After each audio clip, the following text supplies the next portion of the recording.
Let's pause for a second or two. We're joined by Edwin Poots, who's at the Lagan Valley account at the Lagan Valley Leisure Centre in Lisburn. Mr. Poots, evening to you. First of all, congratulations. You held on to your seat. You must be pleased about that. Absolutely, yes. I was saying I'm one of a rare breed now, almost extinct. I think there's about 5 or 6 of us who were first elected in 1998 and have continuously served as MLS since then. So we're getting to be a very small band indeed. Disappointed for Brenda Hale, one of your running mates who didn't make it. We've just been speaking to Pat Catney, who took that seat from you, I suppose, in Lagan Valley. Brenda Hale, Nigel Dodds was saying, has made a positive contribution. He thought at that stage she'd hold on to the seat. How big a loss is she?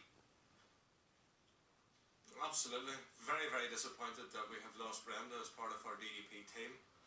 And I suppose what I find most gutting about it is that it was votes from the Ulster Unionist Party that went to the SDLP instead of the DUP that weakened unionism here in Lagan Valley, that has weakened unionism across Northern Ireland, and ensured that the new Assembly will have a much weaker unionist representation. I think that's damaging for Northern Ireland. I think it's damaging for Northern Ireland's place within the United Kingdom, and that is a course of work that we as a party will have to focus on ensuring that damage is mitigated and that we will recover from this. But the Ulster Unionist Party and its former leader in particular has done huge damage to the unionist cause over the course of this election. Well, Mike Nesbitt has gone, as you say. He says it was a bad night for the Ulster Unionist Party. Was it also a bad night? Be honest here. Was it a bad night for the DUP? You've lost Nelson McCausland, Trevor Clark, Lord Morrow, Philip Logan, Brenda Hale we've just discussed, and you're going to lose either Robin Newton or David Douglas in East Belfast. You may well drop below the magic figure of 30, and you're only about 1,200 votes ahead of Sinn Féin in the popular vote. Is that a success for Arlene Foster in the DUP? Of course it's not a good night for the DUP. Let's be very clear about this. We said that there was going to be a rise in the nationalist vote, and we warned that unionists needed to come out in significant numbers, and they needed to back the party that could win. Others said it wasn't important what party won. Others said that there was no chance of Sinn Féin actually succeeding. But they've come to within 1,200 votes of actually succeeding. And if they don't think that that would have a destabilising effect on Northern Ireland had they succeeded, well then they are thoroughly wrong.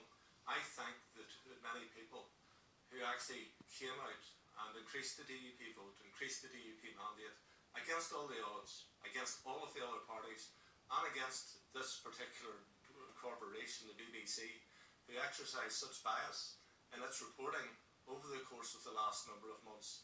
Well, you know the BBC would accept that. I mean, the BBC's got a job to do, which is to be impartial and fair to everybody, which doesn't mean that we work for the DUP. There you go. What? No, you don't work for the DUP, Mark, exactly. but you certainly don't work for fake news either, and for weeks you put out fake news about £490 million being lost to the Northern Ireland purse and all of that there, right. And that was fake news. It was totally false, and the BBC as an organisation is paid by the public purse not to be putting out false news, but you've done it for weeks. Okay, well the BBC would absolutely dispute that, and I'm not going to waste my time talking to you about it because I doubt very much that I'll convince you. But anyway, I want to ask you whose leadership you're calling into question tonight. Mike Nesbitt, who's fallen on his sword, or are you also saying that Arlene Foster is herself at least partly responsible for what you have said is not a good night for the DUP? Well, I think that huge damage has been done as a result of the Ulster Unionist Party's intervention. The Ulster Unionist Party's call to go out and support nationalists instead of unionists. So we're seeing unionist seats fall as a result of that there. The circumstances were immensely difficult for the DUP in this election. We have done remarkably well under those circumstances to hold our own. And we will ensure that we coalesce and we come together and we stand together in ensuring that the people of Northern Ireland are well represented. We will articulate their case both at Westminster and at the Northern Ireland Assembly as we go forward, as we go out of Europe, which was a huge success for us, and as we take Northern Ireland forward in the United Kingdom. Katrina's talking about the North or whatever you call it. It's Northern Ireland, the United Kingdom of Great Britain and Northern Ireland. We're proud of it, we're going to keep it, and Katrina can like it or lump it. Okay, can I ask you, does Arlene Foster as leader of the DUP enjoy your full confidence tonight? Yes. So it's as simple as that. You don't believe that her leadership is even up for discussion at this stage, even though it is, as you have said yourself, not a good night for the DUP. Whenever the Assembly was reduced to the 90-seater, it was always going to be a case where 6 or 7 seats were lost. We have lost 2 or 3 more as a consequence of the actions of the Ulster Unionist Party and their encouragement to go out and vote for nationalists, and ensuring that unionism was deprived of seats in the Northern Ireland Assembly and that nationalism was strengthened and enhanced. Any unionist that proposed that is not fit to be called a unionist, and I welcome the fact that Mike Nesbitt is stepping aside as the leader of the Ulster Unionist Party. David McElveen, a former DUP MLA, said to me on The View last night that Arlene Foster and indeed Mike Nesbitt lack charisma. They have, she said, as much charisma as he said, as much charisma as a piece of tofu, and he predicted that Arlene Foster would not be leader of the DUP come Monday. Any truth in that? Any part of that you agree with, Edwin? I think she certainly has more charisma than a sour grape. And that's what David McElveen is it? Well, I think that some of the comments over the course of the last number of days would appear to be sour grapes. We have come back to the Assembly with a strong team, and we will ensure that we articulate the case well in that Assembly. We will fight very hard at Westminster for Northern Ireland and ensure that as we leave the European Union, that Northern Ireland's case is well articulated and that we seek to get the best possible outcome for it. Okay, Edwin, just one final question to you. I'm not absolutely sure about the numbers here, but if Sinn Féin was to sneak 1 seat ahead of you, or to come back on the same number of seats, potentially 28 seats each, how significant would that be for the DUP psychologically? Because we've had a lot of conversation with some members of your party, it has to be said, about the psychology of politics in Northern Ireland. How big a blow would that be in your view if it were to happen?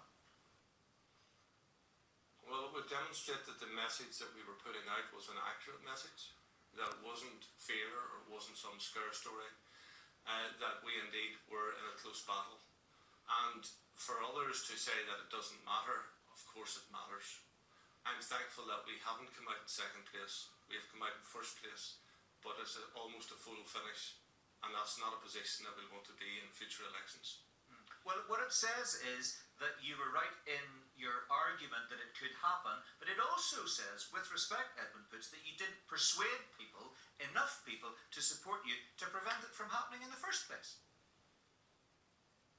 This election was called in the worst possible circumstances for the DUP.